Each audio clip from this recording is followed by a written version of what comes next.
Lectura del Santo Evangelio según San Juan. Gloria a ti, Señor. En aquel tiempo Jesús dijo a Nicodemo: así como levantó Moisés la serpiente en el desierto, así tiene que ser levantado el Hijo del Hombre, para que todo el que crea en él tenga vida eterna. Porque tanto amó Dios al mundo, que le entregó a su Hijo único, para que todo el que crea en él no perezca, sino que tenga vida eterna. Porque Dios no envió a su Hijo para condenar al mundo, sino para que el mundo se salvara por él. El que cree en él no será condenado, pero el que no crea ya está condenado por no haber creído en el Hijo único de Dios. La causa de la condenación es esta: habiendo venido la luz al mundo, los hombres prefirieron las tinieblas a la luz, porque sus obras eran malas. Todo el que hace el mal aborrece la luz y no se acerca a ella, para que sus obras no se descubran. En cambio, el que obra el bien, conforme a la verdad, se acerca a la luz, para que se vea que sus obras están hechas según Dios. Palabra del Señor. Gloria a ti, Señor Jesús. Hoy, hermanos, estamos en el domingo que se llama de la alegría. Estamos a la mitad de este tiempo de Cuaresma. Estamos prácticamente avanzando ya hacia la Pascua, que es la meta de la Cuaresma, como indicamos en el primer y segundo domingo de Cuaresma. Continuamos con el Evangelio de San Juan, ya este segundo domingo que leemos el Evangelio de Juan en este tiempo.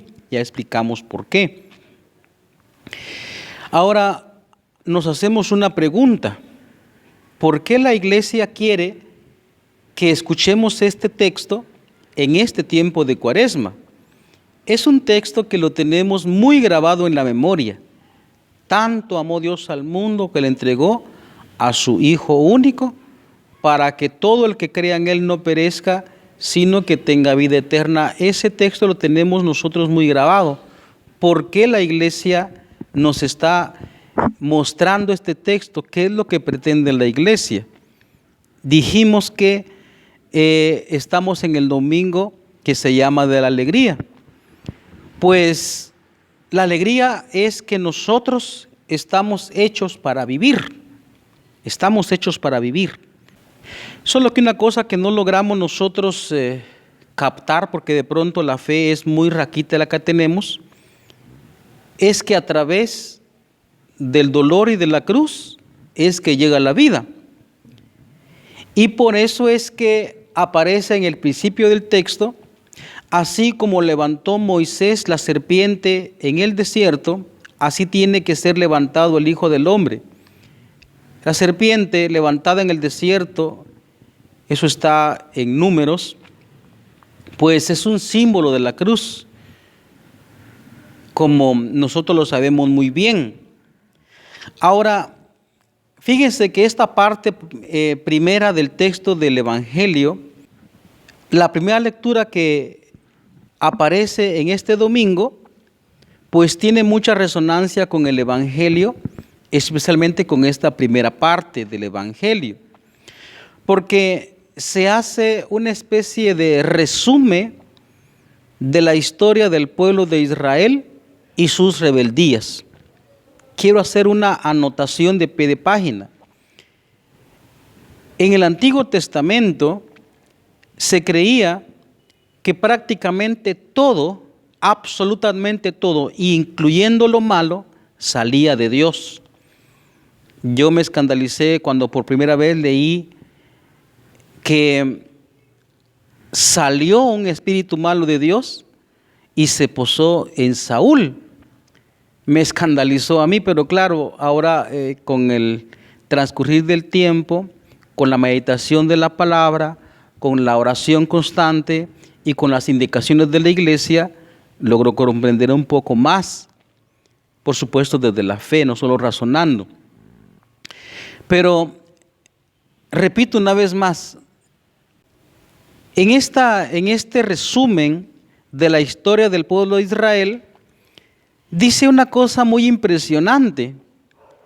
Dice lo siguiente: pero ellos se burlaron de los mensajeros de Dios, despreciaron sus advertencias y se mofaron de sus profetas hasta que la ira del Señor contra su pueblo llegó a tal grado que ya no hubo remedio.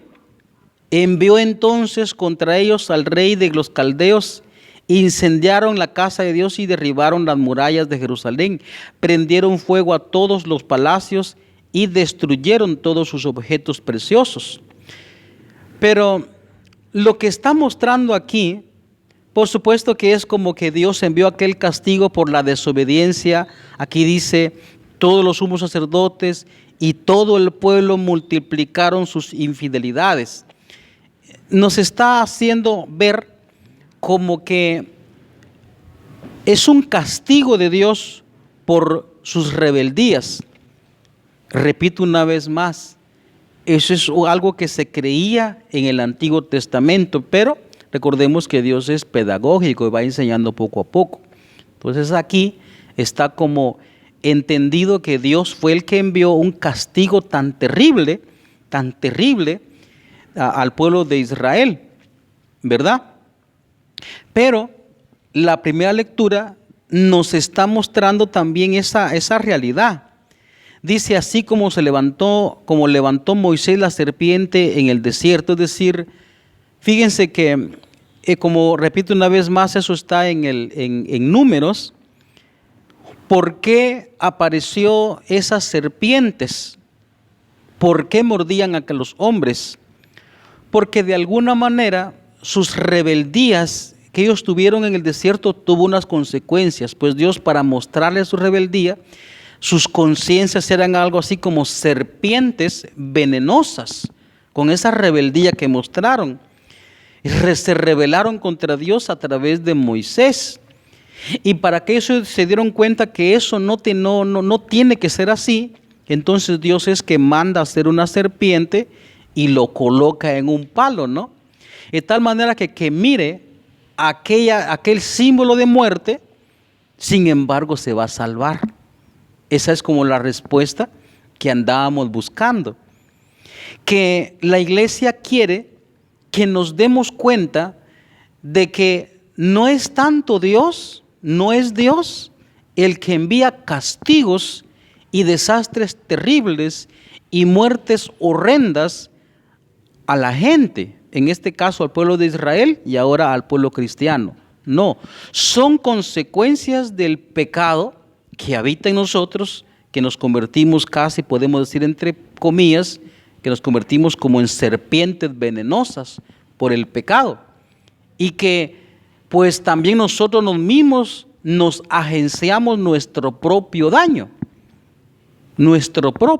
Por eso la parte final dice, la causa de la condenación es esta, que habiendo venido la luz al mundo, los hombres prefirieron las tinieblas y no la luz. Entonces la iglesia quiere que nos alegremos porque no es Dios el que condena, como dice aquí. Dios no envió a su Hijo a condenar al mundo. Dios no condena, Dios no castiga, sino que los sufrimientos que nos pasan y que pasa la humanidad es porque el hombre está entercado en cometer pecado. Pero el plan de Dios es revelado hoy maravillosamente. Y en ese sentido nos alegramos. Semejante noticia. Entonces el poder de la muerte no tiene la última palabra, sino que es la vida. Porque Cristo vino a darnos vida. De hecho, Dios siempre ha querido la vida para nosotros, para toda la humanidad. Pero el hombre es terco, se enterca en hacer las cosas mal, en elegir lo malo, en elegir la muerte. El hombre mismo lo elige. Entonces es tiempo, como lo dice la iglesia, en este tiempo de Cuaresma, es tiempo de realmente hacerle caso a Dios, porque los sufrimientos que pasamos, repito una vez más, son consecuencias de nuestras terquedades. Pero Dios quiere que nosotros tengamos vida y vida en abundancia. Entonces es la alegría. En este sentido, también nosotros tenemos que darnos cuenta desde la fe, ayude a su razón con la fe para comprender, no solo con la mente, claro que hay que comprenderlo, pero también desde el corazón, de que hay vida eterna. Esta vida no es la única, hay más. Nosotros no estamos para esta vida, estamos para vivir una vida eterna, somos eternos, somos inmortales más bien. Dios nos quiso que fuéramos nosotros inmortales, que viviéramos para siempre. Hubo un momento en que iniciamos la diferencia que hay entre eternidad y inmortales es el eterno, solo es Dios, así lo llaman los judíos también, el eterno. Significa que no ha tenido principio y no tiene fin. En cambio, la inmortalidad significa que ha tenido un principio, pero no tiene fin. Pues nosotros somos inmortales, no tenemos fin.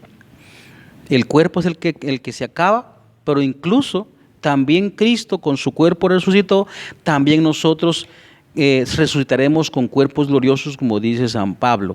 O sea que es muy buena noticia para alegrarnos. Sigamos por el camino de conversión que la iglesia nos marca. Recordemos que tenemos vida eterna.